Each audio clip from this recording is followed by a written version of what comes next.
युधिष्ठिर ने पूछा, गोविंद वासुदेव, आपको मेरा नमस्कार है। श्रावण के कृष्ण पक्ष में कौन सी एकादशी होती है? कृपया उसका वर्णन कीजिए। भगवान श्री कृष्ण बोले, राजन सुनो, मैं तुम्हें एक पापनाशक उपाख्यान सुनाता हूँ, जिसे पूर्वकाल में ब्रह्मा जी ने नारद जी के पूछने पर कहा था। नारद जी ने प्रश्न किया, है भगवन, हे कमलासन, मैं आपसे यह सुनना चाहता हूँ कि श्रावण के कृष्ण पक्ष में जो एकादशी होती है उसका क्या नाम है, उसके देवता कौन है तथा उससे कौन सा पुण्य होता है? प्रभो, यह सब बताइए। ब्रह्मा जी ने कहा, नारद सुनो, मैं संपूर्ण लोकों के हित की इच्छा से तुम्हारे प्रश्न का उत्तर दे रहा हूँ। श्रावण मास में जो कृष्ण पक्ष की एकादशी होती है उसका नाम कामिका है। उसके स्मरण मात्र से वाजपेय यज्ञ का फल मिलता है। उस दिन श्रीधर, हरि, विष्णु, माधव और मधुसूदन आदि नामों से भगवान का पूजन करना चाहिए।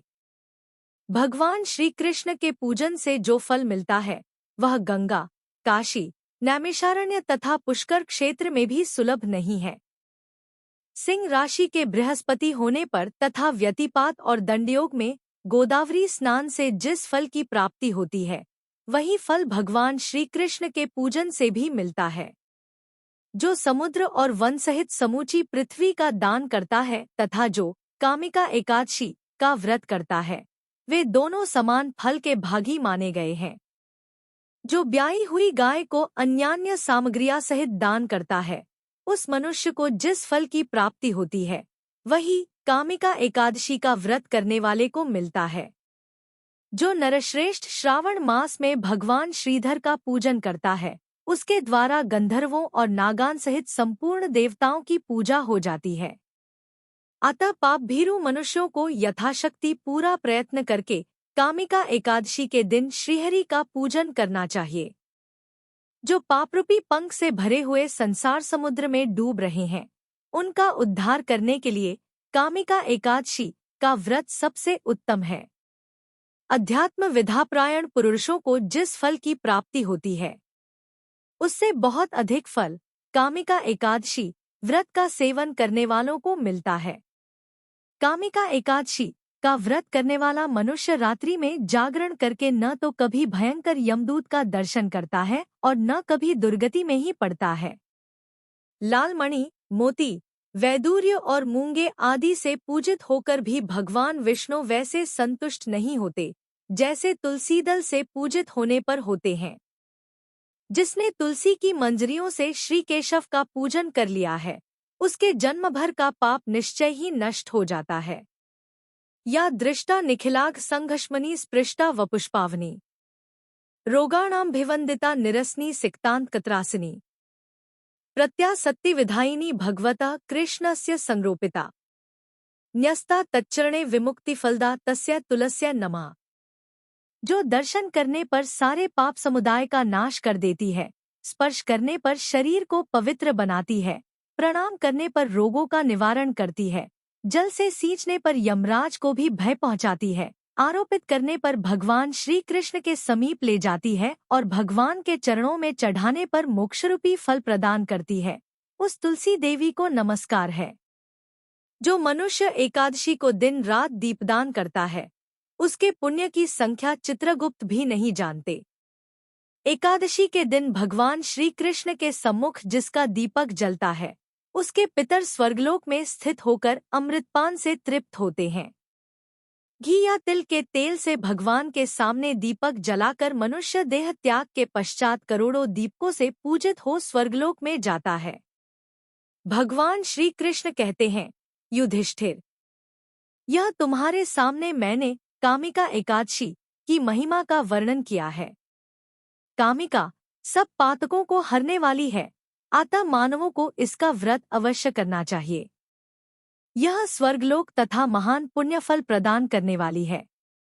जो मनुष्य श्रद्धा के साथ इसका माहात्म्य श्रवण करता है वह सब पापों से मुक्त हो श्री विष्णुलोक में जाता है।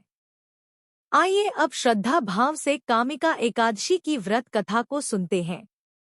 अगर आप इस कथा को सुन रहे हैं तो पूरा सुनेगा, आधा अधूरा में छोड़कर जाने की भूल बिल्कुल मत कीजिएगा, क्योंकि इस कथा को सुनने मात्र से वाजपेयी यज्ञ का लाभ प्राप्त होता है। कालांतर में किसी गांव में एक बेहद बलशाली क्षत्रिय रहता था। उसे अपने बल पर बेहद अहंकार का भाव था। हालांकि वह धर्मपरायण था। नित प्रतिदिन जगत के पालनहार विष्णु की पूजा उपासना करता था। एक दिन वह किसी विशेष कार्य हेतु कहीं जा रहा था। मार्ग में उसकी भिन्नत एक ब्राह्मण से हो गई। उस समय वह आवेग में आ गया। ब्राह्मण व्यक्ति उसे कुछ समझाता, उससे पूर्व ही वह ब्राह्मण से हाथापाई करने लगा। ब्राह्मण बेहद दुर्बल था। वह बलशाली क्षत्रिय के प्रहार को सहन न कर पाया। इसके चलते तत्काल ही उसकी मृत्यु हो गई। उस समय बलशाली क्षत्रिय सकते में आ गया। वह प्रायश्चित करने लगा। उसे अपनी गलती का एहसास हुआ कि उसने बल के दम पर निर्बल ब्राह्मण की हत्या कर दी। आवेग में आकर ब्राह्मण व्यक्ति की हत्या करने से वह बेहद दुखी था। सूचना पूरे गांव में आग की तरह फैल गई। क्षत्रिय व्यक्ति ने गांव वालों से क्षमा याचना की। साथ ही ब्राह्मण का अंतिम संस्कार विधि विधान से करने का वचन दिया। हालांकि पंडितों ने अंतिम क्रिया में शामिल होने से इनकार कर दिया। उस समय क्षत्रिय ने क्षमा याचना कर फल जानना चाहा। तब पंडितों ने कहा कि ब्रह्मा हत्या दोष का प्रायश्चित करने के पश्चात हम लोग आपके गृह पर भोजन ग्रहण करेंगे। यह सुन क्षत्रिय ने ब्रह्मा हत्या दोष प्रायश्चित करने का उपाय पूछा। पंडितों ने कहा कि सावन मास के कृष्ण पक्ष की एकादशी तिथि को विधि विधान से जगत के पालनहार भगवान विष्णु की पूजा उपासना करें।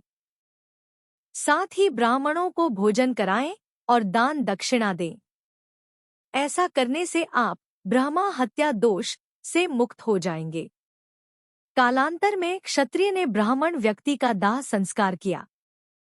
ब्राह्मणों के वचनानुसार सावन मास के कामिका एकादशी तिथि पर क्षत्रिय ने विधि विधान से भगवान विष्णु की पूजा उपासना की। साथ ही ब्राह्मणों को भोजन कराकर दान दक्षिणा दिया। उसी रात क्षत्रिय के सपने में भगवान विष्णु आकर बोले, तुम्हारी भक्ति और पूजा से मैं प्रसन्न हूँ। आज के दिन विधि विधान से तुमने मेरी पूजा की। इस व्रत के पुण्य प्रताप से तुम्हें ब्रह्मा हत्या दोष से मुक्ति मिल गई है। तब से कामिका एकादशी व्रत की परंपरा प्रारंभ हुई और इसे विधि विधान से पालन किया जाता है।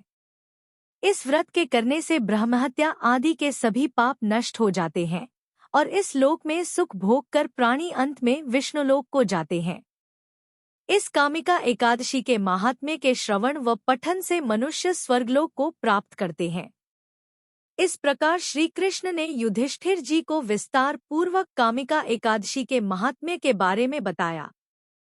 आप इस व्रत के दौरान इस कथा को सुनकर पुण्य के भागीदार बन जाते हैं। महान पुण्यफल व स्वर्गलोक प्रदान करने वाली कामिका एकादशी का जो मनुष्य श्रद्धा के साथ महात्म्य श्रवण करता है, वह सब पापों से मुक्त हो श्री विष्णुलोक में जाता है।